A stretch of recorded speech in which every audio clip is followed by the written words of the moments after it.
बैसागुखौ गारोब्ला बर' हारिनि हारिमु आद्रा जागोन बे बाथ्राखौ बुंदों मिरु खौसेथि बर' सुबुं आफादनि आफादगिरि मनरन्जन बसुमतारिया। सोलिफु दाननि 9 आरो 10 खालार खालि साननैनि हाबाफारिजों धेमाजि जिल्ला जनाय दखरा एबसुआ जनाय हाथिजान गामियाव बैसागु बिदाय फोरबो खुंफुंनो लाहार फाहार खालामदों।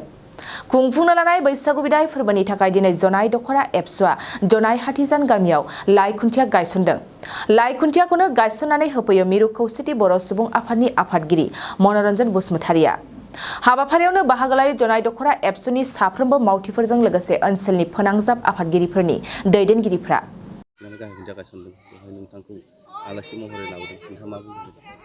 दिनै जिहेतु फैगौ 9 आरो 10 बैसाग दाननि 25 आरो 26 अक्ट'खालि जनाय दखरा दुलाराय बर' फरायसा आफादनि दैदेननायाव आरो गुबुन गुबुन आफादनि हेफाजाब जेरै खौसेथि बर' सुबुं आफाद, आइजो अनसाय आफाद, बर' थुनलाइ आफाद जथायैनो जनाय दखरायाव खोब गाजा गोमजायै बे बैसागो बिदाय फोरबोखौ खुंनो लानायाव आंखौ बे खुन्था गायनो लिंहरनायाव आं खोब गोजोननाय मोनदों आरो बिथांमोननिसिम आं साबायखर बावदों।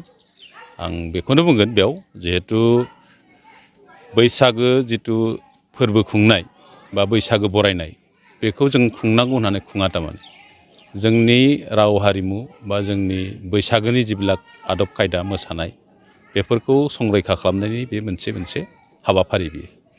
आरो बैसागोआ जिहेतु राव आरो हारिमुजों लोब्बा थानाय आरो बैसागोखौ जुदि गारोब्ला जोंनि जिथु हारिमु बेनो आद्रा जागोन। गतिके जोंनि राव हारिमु आरो हारिमुखौ रैखा खालामनो थाखाय बेफोरबादि माबाखौ जोंनि माहारियारि आफादफ्रा मोनफ्रोमबो जायगायाव खुंबोदों आरो खुंबाय थागोन आरो जेसेदिन बर' हारिया थागोन बे बैसागो फोरबोखौ जों खुंबाय थागोन होननानै आं फोरमायो। फैगौ जोंहा मे दाननि 9 आरो 10 अक्ट'खालि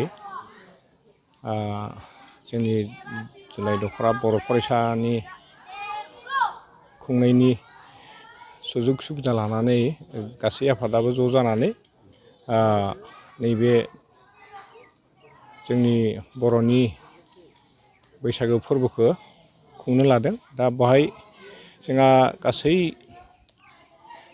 साख्रिआवलाखौ लानानै गामियारि न'खरफोरखौ ज' लानानै जोङो खुंनायनि लाहार फाहार खालामदों।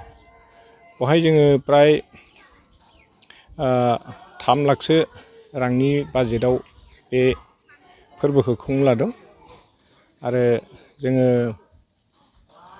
बे जायगानि हालामनिनो फिसा गेदेर उन्दै बे खनगिरि दामगिरि मोसागिरि बिथांमोनखौ लानानै बे फोरबोखौ खुंनो नाजादों।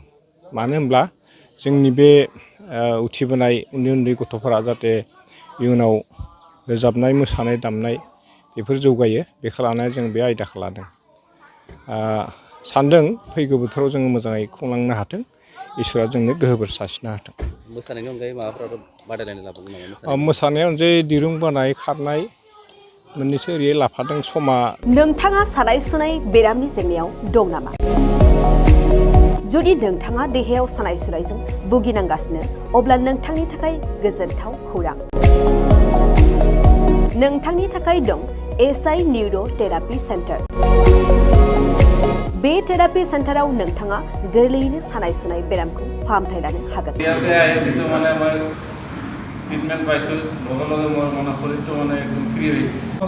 খুব অসুবিধা আছিলে সাইডটো মোৰ একেবাৰে মানে বহুত বেয়া আছিলে মানে খোজকাঢ়িব মানে ভালকৈ পোৱা নাছিলোঁ। ইয়াত মোটামুটি 3 দিন আহিয়ে মই ভালকৈ খোজকাঢ়িব পৰা হৈছোঁ। सिं सानाय, आफादावरि सानाय, मोदोम जरा सानाय, आइजोफोरनि जेंना, खर' सानाय बायदि बायदि बेरामखौ बे सेन्टाराव फाहामनाय जायो। एसआइ निउर' थेरापि सेन्टारा चिरांनि बेंटल सापागुरियाव दं। बे सेन्टाराव थानानैबो फाहामथाय लानो हानायनि सुबिदा दं। जुदि नोंथाङाबो फाहामथाय लानो लुबैदोंब्ला नैबे मबाइल नम्बर 7620160459 नङाब्ला 9476977956 आव थोंजोङै जगाजग खालामनो हागोन।